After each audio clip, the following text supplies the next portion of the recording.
अब खबरें विस्तार से।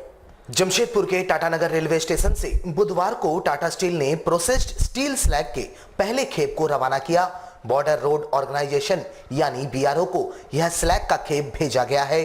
भारत के तमाम बॉर्डर के सड़कों को तैयार करने की जिम्मेवारी बीआरओ पर होती है। टाटा स्टील ने 2 वर्ष पूर्व सड़क निर्माण कार्य में इस प्रोसेस्ड स्लैग का इस्तेमाल कर सड़कें बनाई है, जिसके बाद 2 वर्ष तक उसकी निगरानी की गई।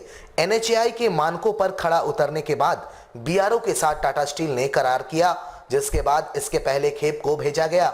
टाटा स्टील के वीपी उत्तम सिंह बताते हैं कि साधारण तौर पर स्टील इंडस्ट्री अपने स्लैग को कहीं डंप कर देती है, लेकिन प्रोसेस्ड स्लैग से सड़कें कम खर्च में उत्तम क्वालिटी के बन सकते हैं, जिस कारण इसका इस्तेमाल किया जा रहा है। वेस्ट प्रोडक्ट है स्टील प्लांट, स्टील स्लैग, और स्टील स्लैग को हम लोग वेस्ट ना समझ के उसको वैल्यू में कन्वर्ट करने का कोशिश करते हैं।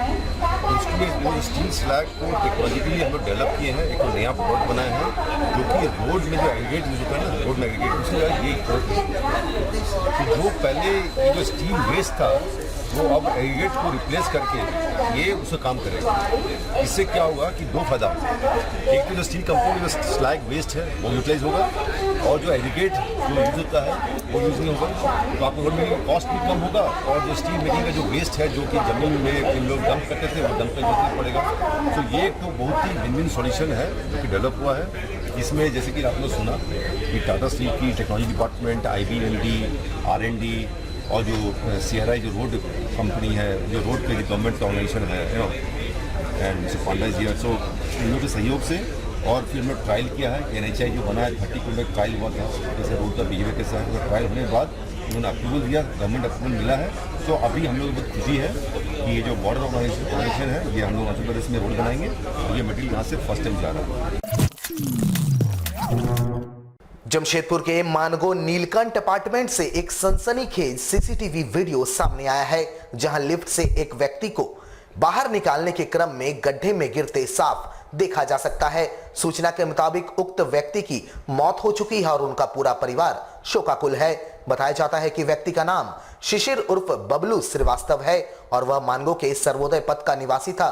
बीते दिन यानी मंगलवार को वह डिमना रोड स्थित नीलकंठ अपार्टमेंट में अपने दोस्त से मिलने उसके घर गया था। जिस बीच वह लिफ्ट में चढ़ा था, अचानक बिजली चले जाने से 4थे और 5वें तल्ले के बीच लिफ्ट फंस गई।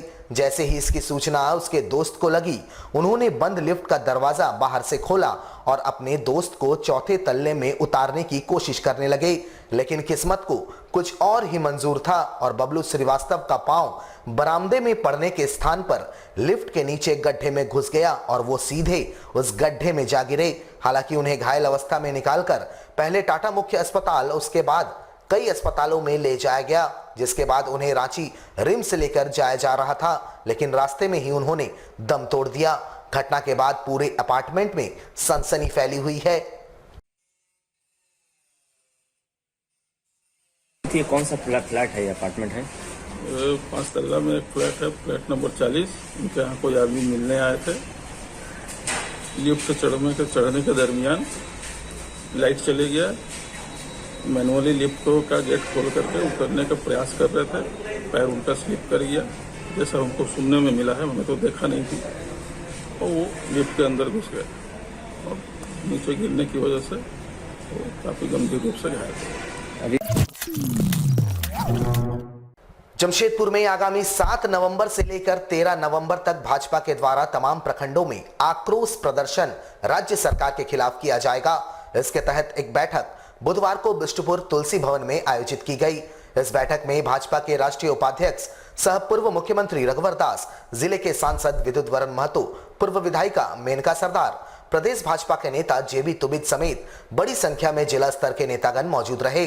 बैठक के दौरान आक्रोश प्रदर्शन को लेकर चर्चा की गई, साथ ही जिला कमेटी को वरीय नेताओं ने कई दिशा निर्देश भी दिए। इस दौरान भाजपा जिला अध्यक्ष गुंजन यादव ने कहा कि झारखंड में झामुमो, कांग्रेस और राजद के गठबंधन की सरकार ने चारों तरफ लूट मचाया हुआ है।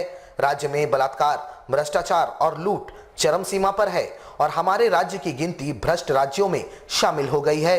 इसके खिलाफ आगामी 7 नवंबर से लेकर 13 नवंबर तक जिले के सभी प्रखंडों में आक्रोश प्रदर्शित की जाएगी, जिसके माध्यम से हजारों लोग सड़कों पर उतरकर राज्य सरकार के कृत्यों का विरोध करेगी।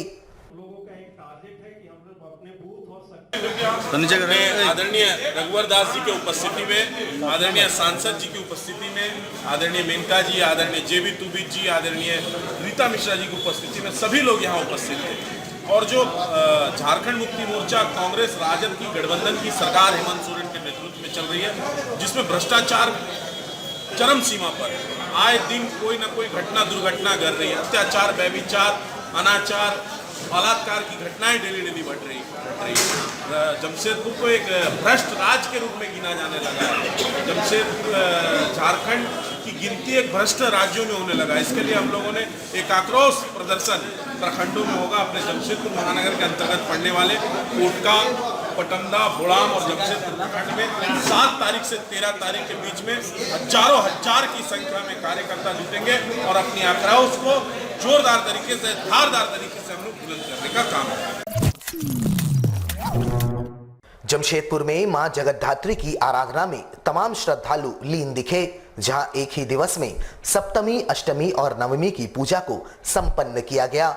हिंदू शास्त्रों के अनुसार मां जगतधात्री के इस रूप में माता के सभी रूपों का वास है और इसी कारण एक ही दिवस सप्तमी, अष्टमी और नवमी का पूजन किया जाता है।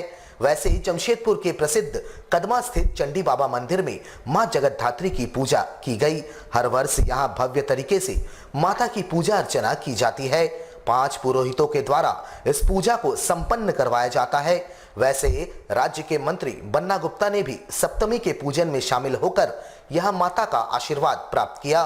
पूजा संचालन एवं मंदिर के मुख्य पुरोहित देबू मुखर्जी ने कहा कि वर्षों से मंदिर में पूरे विधि विधान से मां जगतधात्री का पूजन किया जाता है। माता के इस रूप में सभी रूपों का समावेश है और इस पूजा को सच्चे मन से करने से सभी की मनोकामनाएं पूर्ण होती है।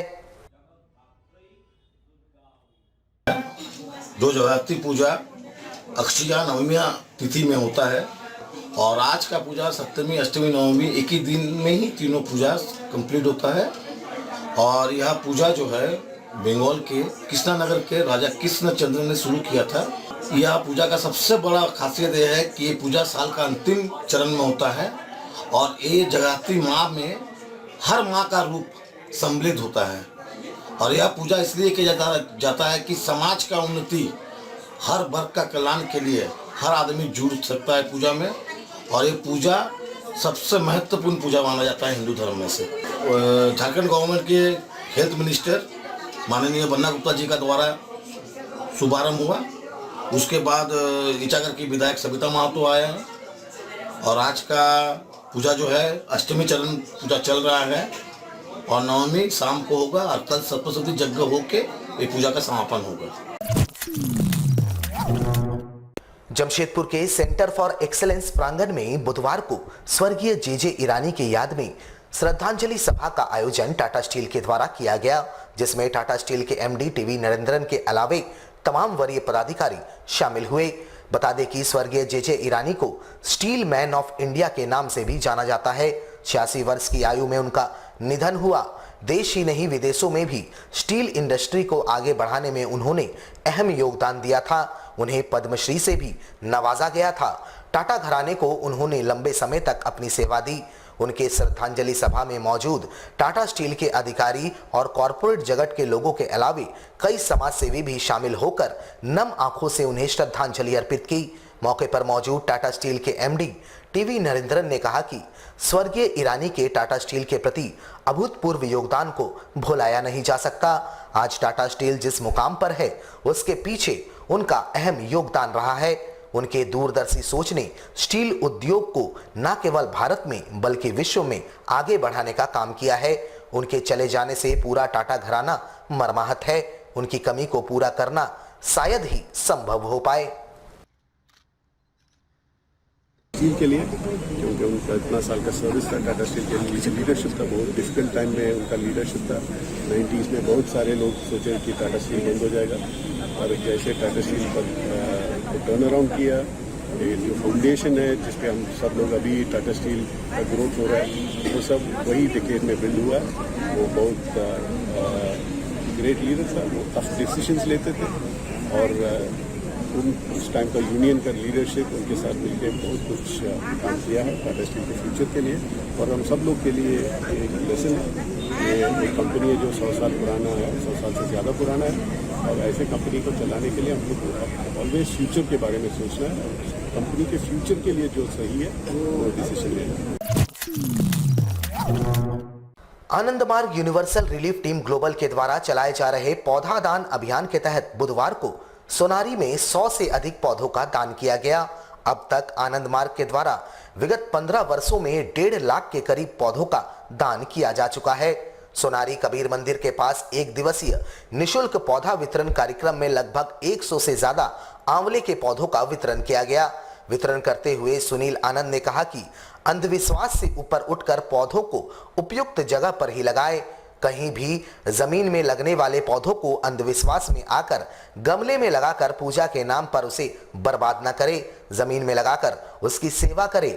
लोग जमीन में उगने वाले पौधों को गमले में लगाकर जरूरत से ज्यादा पूजा के नाम पर पौधों में प्रतिदिन ज्यादा पानी डालकर उसे सुखा देते हैं। इन सब चीजों से बचे और पर्यावरण को नष्ट होने से बचाएं।